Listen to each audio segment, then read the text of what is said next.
भीमाशंकर ज्योतिर्लिंग की कथा अगर हम कहें तो एक दैत्य जिसका नाम था भीम, क्या नाम था? भीम। भीम नाम का दैत्य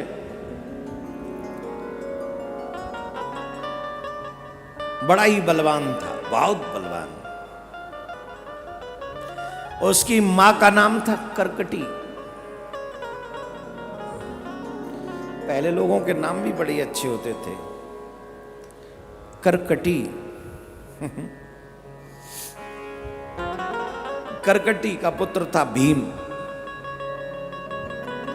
अचानक से एक दिन वो अपनी मां के पास में आया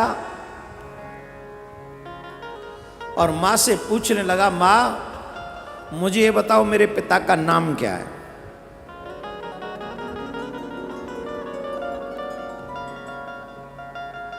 एक पर्वत पे रहा करते थे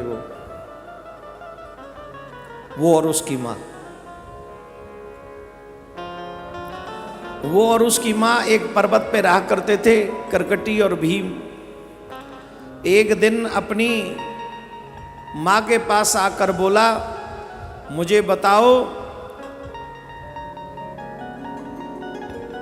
मेरे पिता का नाम क्या है?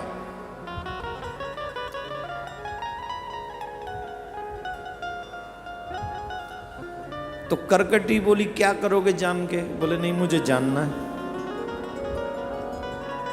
तो करकटी ने कहा कि तुम्हारे पिताजी का नाम है कुंभकर्ण। मेरे पति का वध हो जाने पर मैं यहां अकेली पर्वत पे रहती थी। एक दिन कुंभकर्ण यहां होकर निकले, रावण के भाई कुंभकर्ण यहां होकर निकले और उन्होंने मुझे देखा और मुझे देखकर वो आसक्त हुए और उन्होंने मुझे स्वीकार किया। तो मुझे गर्व रह गया। वो ये कहकर चले गए कि मैं कुछ दिन में आऊंगा। ये कहकर जब वो गए तो मुझे पता चला कि उनके भाई रावण थे और उनके भाई रावण की शत्रुता राम जी से हो गई थी।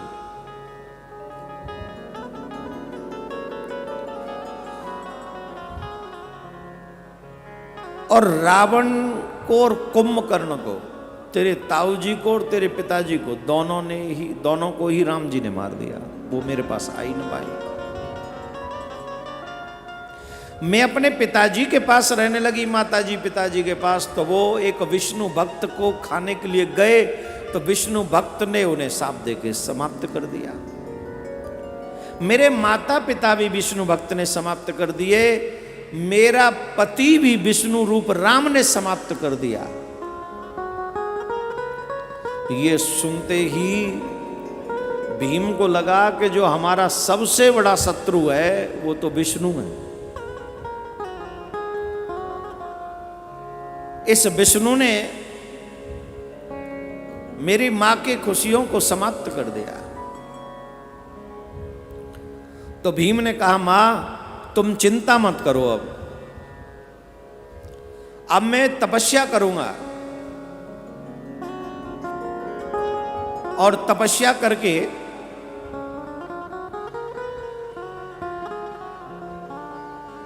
मैं ब्रह्मा जी से ऐसे वरदान मांगूंगा कि मैं विष्णु को भी परास्त कर सकूं। ऐसे वरदान मांगे। अब महाराज भीम ने बहुत तपस्या की, भारी तपस्या की। ज्योतिर्लिंग भीम ने जाके तपस्या की और मनवांछित वरदान प्राप्त कर लिए और अपनी मां से कहा, मां अब चिंता मत करना, अब पृथ्वी पर वो होगा जो मैं चाहूंगा। और उसने सबसे बड़ा शत्रु विष्णु भगवान को समझा भीम ने। क्योंकि भगवान विष्णु भी दैत्यों के शत्रु हैं और देवता भी, और जो इन्हें पूजे वो पंडित भी, वो ब्राह्मण भी, वो भक्त भी। तो इन सब का द्रोह करने लगा, वो देवताओं को भी सताने लगा। भीमाशंकर ज्योतिर्लिंग जो है वो असम में गुवाहाटी के पास ब्रह्मपुत्र पहाड़ी पर स्थित है। इस ज्योतिर्लिंग की स्थापना से जो जुड़ी हुई कथा है वो आप लोग बड़े ध्यान से सुन रहे हैं। कामरूप देश में, जो कि असम राज्य ही है, कामेश्वर नामक एक महाप्रतापी और महान शिव भक्त राजा रहता था। उसी जगह पे शिव भक्त राजा। और भीम ने यह कहा था कि अब कोई भी भक्ति नहीं करेगा, कोई भी नहीं, कोई शिव भक्ति नहीं करेगा, और जो शिव भक्ति करेगा या भगवान की भक्ति करेगा, पूजा पाठ करेगा, उसे मार दिया जाएगा।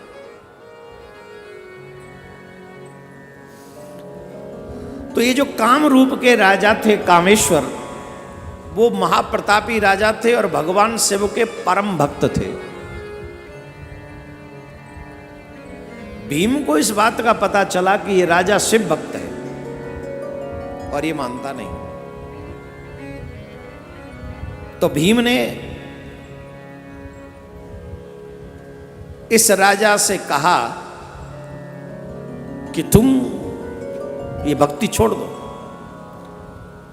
उसने नहीं माना, युद्ध किया और इस राजा को बंदी बना लिया। बंदी बनाकर इसे कारागार में बंदी बना दिया। भगवान शिव की भक्ति करने के लिए राजा कामरूपेश्वर कारागार में ही बैठ गए, और कारागार में बैठकर भगवान शिव की आराधना करने लगे। आराधना कर रहे हैं। अच्छा, ये बात भीम से किसी ने कह दी कि वो कारागार में बैठकर कोई मंत्र तंत्र कर रहा है।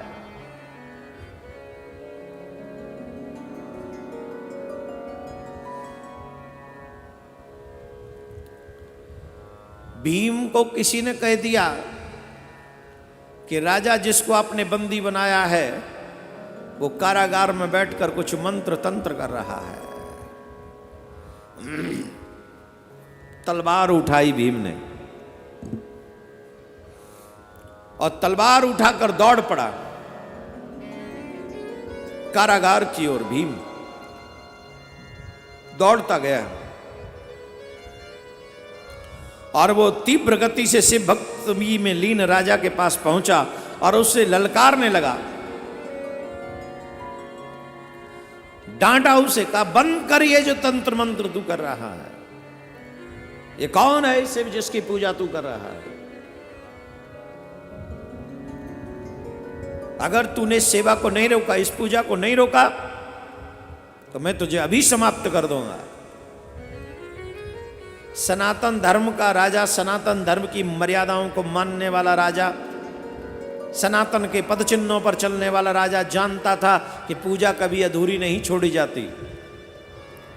अब राजा को वो धमकी दे रहा है, ललकार रहा है, नंगी तलवार उसके हाथ में, बोले तुझे मार दूंगा, ये बंद कर। राजा ने उस तरफ देखा ही नहीं, लगा रहा नमः शिवाय शिव नमः शिवाय, नमः शिवाय शिव नमः शिवाय, नमः शिवाय शिव नमः शिवाय, हर हर भोले नमः शिवाय।